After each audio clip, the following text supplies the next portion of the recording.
Le système de freinage d'urgence automatique avec détection de piétons peut aider le conducteur en cas de risque de collision frontale avec le véhicule qui se trouve en avant dans la voie de circulation ou avec un piéton.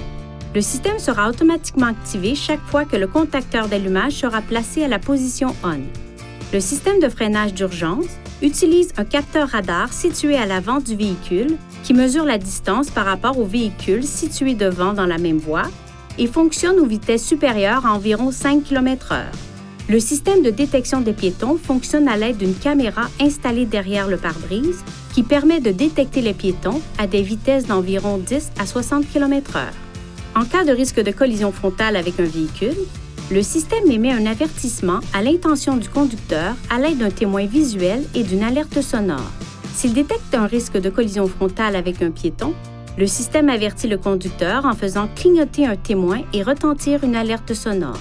Si le conducteur n'intervient pas, le système émet un second avertissement sonore et visuel et applique également un freinage partiel. Si le risque de collision avec le véhicule qui précède devient imminent, le système applique automatiquement une plus grande force de freinage. Selon les circonstances, le système n'éliminera peut-être pas le risque de collision, mais il peut en diminuer la gravité. Pour activer ou désactiver le système, utilisez ces commandes pour sélectionner Réglages, aide à la conduite, frein d'urgence, puis avant pour activer ou désactiver le système.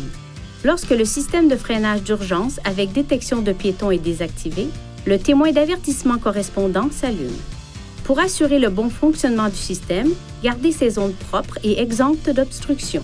Si l'une de ces zones est bloquée, ce témoin peut s'allumer et où ce message d'avertissement peut s'afficher. Une fois le véhicule stationné dans un endroit sûr, éliminez toute obstruction pour établir le fonctionnement normal du système.